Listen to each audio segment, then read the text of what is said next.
Greetings everyone. Today we will continue the numerical problems related with the concentration based numericals of mole concept.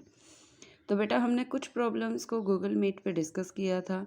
Let's take some of the examples related with this problem. बेटा तरीके mostly के सभी के same हैं but you have to be focused on the type of the question कि question में वो आपसे डिमांड क्या कर रहा है. इस चीज़ पे ध्यान देके हम न्यूमेरिकल सेक्शंस को सोल्व करेंगे. बेटा कुछ प्रॉब्लम्स मैं आपको सोल्व करवा रही हूँ, बाकी मैं आपको पिक सेंड कर दूँगी. अगर किसी क्वेश्चन में डाउट हो तो आप कल डिस्कस कर सकते हैं at the Google Meet. So let's do the question number next.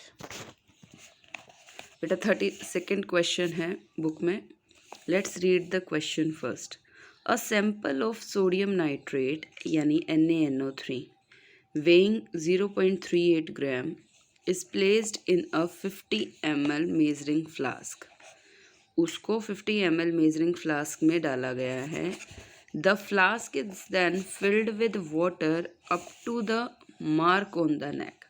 मतलब फिर उसको 50 ml डिजोल्व कर दिया, यानी इसके साथ पानी मिला तो वो टोटल 50 ml सॉल्यूशन हो गया. तो कहता है what is the molarity of solution. बेटा इस तरह के न्यूमेरिकल में मैंने आपको कहा था कि मोलैरिटी क्या होती है. Molarity is equal to given mass by molar mass into में वॉल्यूम अगर ml में हो और इनटू में 1000. गिवन मास वो आपको कर रहा है सोडियम नाइट्रेट 0.38 ग्राम. सोडियम नाइट्रेट का मोलर मास आप निकाल सकते हो. सोडियम का 23, नाइट्रोजन का 14, 16 3 48 हो गया आपका ऑक्सीजन का. टोटल किया तो आपका ये टोटल आ जाएगा बेटे 85. वॉल्यूम वही 50 ml इंटू में 1000. So your answer will be 0.09 mole. तो बेटा this is the way to write to calculate the molarity for this problem. Next कहता है बेटे if 20 centimetre cube of 20 centimetre cube का मतलब आपको बता ही रखा है बेटा. सेंटीमीटर क्यूब का मतलब ml of 1 molar calcium chloride. कहता है 20 ml with concentration calcium chloride डाल दिया and 60 ml of 0.20 molar calcium chloride are mixed. दोनों ही मोलैरिटी को मिक्स कर दिया तो दोनों के बाद जो रिजल्टेंट मोलैरिटी होगी वो क्या होगी. हमें एक बात का ध्यान रखना चाहिए बेटा. हमें एक मोलैरिटी एक वॉल्यूम दे रखी है और दूसरी मोलैरिटी दूसरी वॉल्यूम दे रखी है. तो रिजल्टेंट की मोलैरिटी क्या होगी बेटा इस वाले फॉर्मूले से कि M1V1 plus M2V2 is equal to M जो रिजल्टेंट मोलैरिटी है इनटू में V1 प्लस V2. आपको एक मोलैरिटी दे रखी है 1 और वॉल्यूम दे रखी है 20. दूसरी मोलैरिटी दे रखी है बेटा आपको क्वेश्चन में 0.2 विद कंसनट्रेशन वॉल्यूम 60. तो लास्ट मोलैरिटी क्या होगी 20 प्लस 60. तो ये आपका आ गया 20 plus 10 12 is equal to M by into 80 यानी 32 by 80 is your new molarity which is 0.4 molar. तो बेटा क्वेश्चंस की डिमांड को समझना है आपने. अब बेटा most of the questions related हो जाते हैं. सो let's do next type of question. कहता है व्हाट इज़ द मोलैलिटी. क्या निकालना है आपकी बार मोलैलिटी ऑफ 40%. 40% का क्या मतलब है. 40% वेट का मतलब क्या है अभी क्लियर कर रहे हैं. Ethylene glycol solution used for automobile antifreeze. Molecular mass of ethylene glycol 62 दे दिया. फिर से देखो क्या क्वेश्चन कहता है. मोलैलिटी निकालना है 40% इथाइलिन ग्लाइकोल में. Molality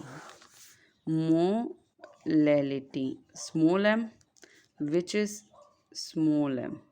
which is given mass by molar mass into में वे. इसको ना देखो हम ऐसे भी लिख सकते हैं W1 अपॉन में M1 इंटू में W2 इंटू में 1000 ग्राम. में। अब ये W given mass of the solute, M1 molecular mass of the solute, W2 molecular mass of solvent. कहता है 40%। अब ये 40% का मतलब क्या होता है? 40% आपको पता होना चाहिए। 40/100 बोलो। 40% का मतलब 40/100। आपको एक बात और मालूम होगी कि परसेंट, मास परसेंट कैसे निकालते थे? मास ऑफ सोल्यूट अपॉन में मास ऑफ सॉल्यूशन, ऐसे ही तो करते थे और ऊपर लगाते थे इनटू 100। अब मान लो मास ऑफ सॉल्यूशन 100 है, मास ऑफ सोल्यूट 40 है, तो आपकी परसेंटेज 40% में ही आ जाएगी।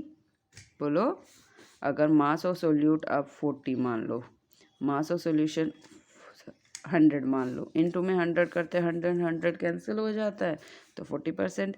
यानी इस 40% से आपको क्या पता लगेगा कि आपका मास ऑफ सोल्यूट 40 ग्राम है और मास ऑफ सॉल्यूशन 100 ग्राम है। लेकिन मोलैलिटी के न्यूमेरिकल में आपको क्या चाहिए? Weight of solvent. और वेट ऑफ सोलवेंट कैसे निकलता है बेटा? सॉल्यूशन के वेट में से आप सोल्यूट को माइनस कर दोगे। सॉल्यूशन का हमारा 100 है, सोल्यूट का 40 है, तो सोलवेंट का कितना हो गया? 60। अब फॉर्मूले में वैल्यू पुट कर दो, क्योंकि गिवन मास आपको कितना दे रखा है? 40% से यही निकल के आता है बेटा 40। मोलिकुलर मास इथाइलिन ग्लाइकोल का आपको बता रखा है 62 दे रखा है बेटा। ये मोलिकुलर मास कितना? 62। वेट ऑफ सॉल्वेंट 60 निकल गया, इनटू में 1000, क्योंकि ग्राम में है ये बातें। 10 से 10 कैंसिल हो गई बेटे, और ये आपका कितने पे चला जाएगा? 3 to 20, यानी ये आपका आ गया 2000 डिवाइडेड बाय 2 3 6 6 3 6 18 186। इससे आपका आंसर आ जाएगा। देख लो बेटा, बेशक आपका यही आंसर आएगा, which is equivalent to 10.75 molar smaller. तो बेटा ये तरीका है आपका, किसी भी क्वेश्चन में डिमांड क्या कर रहा है उस चीज़ को ध्यान में रखते हुए आपने न्यूमेरिकल को सॉल्व करना होता है। नेक्स्ट वैरायटी ऑफ न्यूमेरिकल पे चलते हैं बेटे।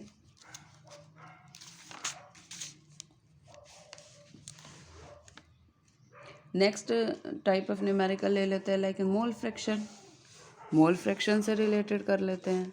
Do this 39th question. मैं मार्क कर रही हूँ बेटा, जो मैं पिक सेंड करूँगी कि मैंने ये वाले न्यूमेरिकल्स आपको वीडियो में सेंड किए। अब इधर देखो, ethanol water solution is, ethanol water solution, ethanol water solution का मतलब ये आपका सोल्यूट हो गया, ये सोलवेंट हो गया। 46% in ethanol by weight of solution, 46% in ethanol by weight of solution. कहता है कि 46% इथेनॉल है जिसमें। What is the mole fraction of each component? आपको ये पता लग गया इथेनॉल, मैं यहाँ नंबर डाल रही हूँ बेटा, मैं 39th का करूँ। इथेनॉल वाटर में परसेंटेज कितनी दे दी? 46%। 46% का मतलब अगेन 46/100। 46/100 का मतलब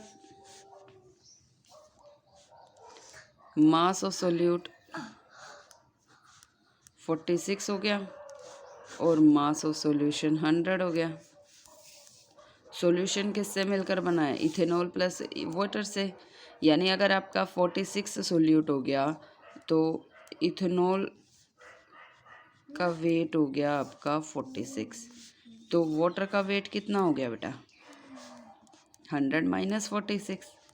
अब ये तो समझ जाओगे 54। तो मोल्स क्या होते हैं? मोल फ्रैक्शन क्या होता है? मान लो आपने इथेनॉल का निकालना है मोल फ्रैक्शन, तो number of moles of ethanol given mass by molar mass. Molar mass कितना होता है इथेनॉल का? इथेनॉल होता है बेटा ये C2H5OH, ये होता है इथेनॉल। तो कितना आ गया, 12 दूनी 24 प्लस 5 प्लस 16 प्लस 1 कितना हो गया, 46 ही हो गया ये। Given mass by molar mass, number of moles of solute upon में number of moles of total component, ये तरीका होता है ना बेटे। अपॉन में 46/46 प्लस 54/18, क्योंकि वाटर का कितना है 18, ये कैंसिल हो गया बेटा।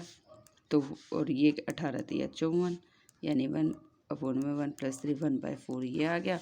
तो दूसरे को आपने ना फॉर्मूले से निकालने की ज़रूरत नहीं होती। दिस इज इक्वल टू 0.25, तो इसको आपको फॉर्मूले से नहीं निकालना, 1 में से 0.25 को माइनस कर दोगे तो आपका कितना आएगा 0.75। ठीक है बेटा, क्योंकि मोल फ्रैक्शन का सम होता है। So this is the numerical. Next is we have various kinds of numericals बेटा, हमारे पास बहुत तरह के न्यूमेरिकल होते हैं, हमें तो सिर्फ उसकी स्टेटमेंट को समझ के फॉर्मूले में वैल्यू पुट करनी है। अब वो आपके ऊपर डिपेंड करता है आप स्टेटमेंट को किस तरीके से समझते हैं बेटा। सारे ही numerical, mostly numericals are based on the statement like this. देखो कहता है the density of 3 M, 3 M क्या दे दिया आपको, molarity. Solution of NaCl is 1.25 gram per ml। कहता है the density of 3 M solution of NaCl is 1.25 gram per ml। Calculate the molality, मतलब आपको मोलैरिटी से अब मोलैरिटी निकालनी है। मैं ये 46 न्यूमेरिकल है आपका। क्या दे रखा है 3M, और क्या दे रखा है डेंसिटी किसकी, सॉल्यूशन की density 1.25 gram per ml। Density of solution लिखा है ना बेटा, 3M सॉल्यूशन। सॉल्यूशन किससे मिलकर बना है, NaCl से। NaCl आपका क्या हो गया, सोल्यूट हो गया। ये बातें तो समझ में आ गई। अब देखो क्या निकालना है, मोलैलिटी यानी स्मॉल m निकालने का क्या फॉर्मूला बताया था, W1/m1 given mass of solute by molar mass of solute upon में वेट ऑफ सोलवेंट इनटू में 1000। ये चीज़ें चाहिए आपको मोलैलिटी निकालने के लिए। वेट ऑफ सोल्यूट आपको पता नहीं है, molecular mass of solute NaCl का मोलिकुलर मास कितना हो गया बेटा, 23 + 35.5 58.5, ये निकल आएगा। यानी ये चीज़ है अब आपके पास। एक टाइम पे मैं यहाँ पे सिर्फ आपको समझा रही हूँ बेटा, तरीका समझो। अब आपको वेट ऑफ सॉल्वेंट भी चाहिए, वेट ऑफ सोल्यूट भी चाहिए, लेकिन आपके पास क्या दो और चीज़ें दे रखी है, 3M और डेंसिटी।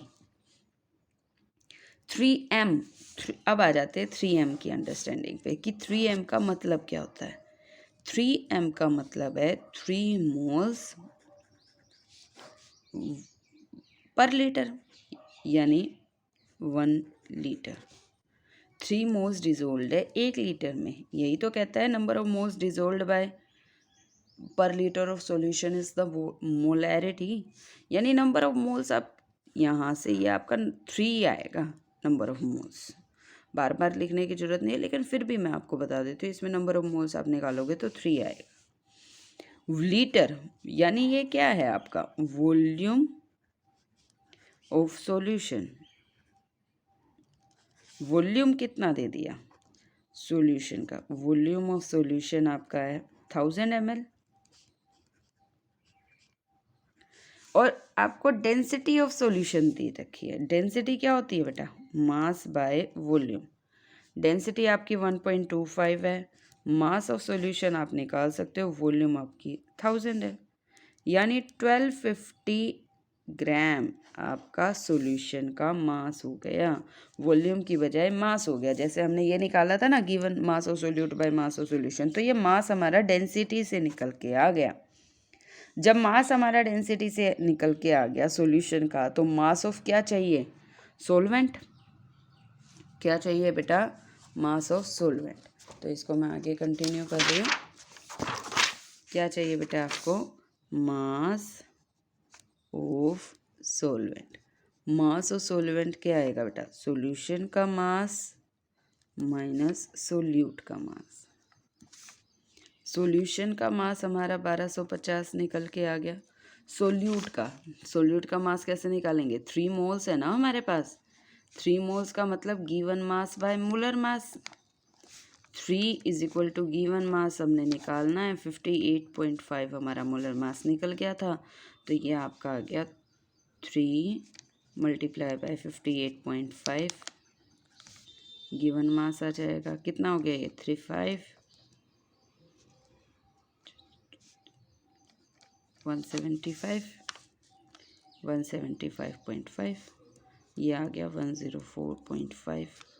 अगेन मोलैलिटी के फॉर्मूले में गिवन मास देख लो 175.5 और मोलर मास 58.5 करोगे तो 3 आंसर आएगा। मेन ये है आपका, ये आपका 3 आ गया बेटा। इसको सॉल्व करोगे तो आपका डायरेक्ट आंसर मैं लिख रही हूँ, आप खुद से निकाल लीजिएगा। Got it. तो बेटा this is the way to understand, to calculate. Next is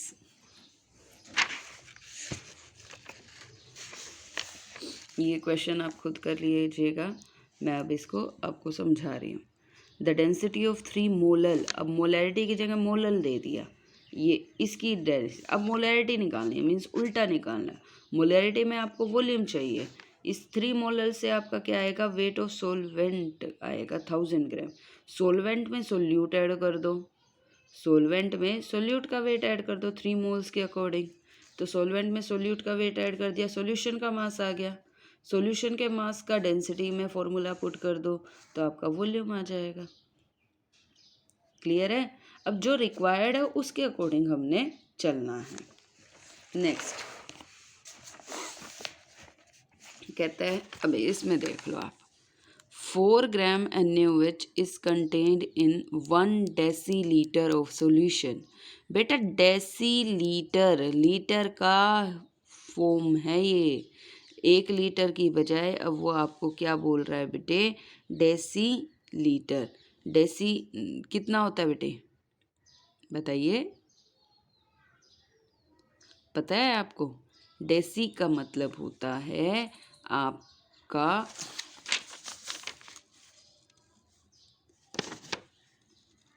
100 ml।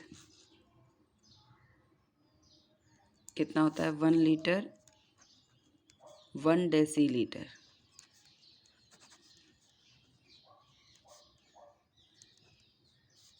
Hundred ml। Clear है। चलो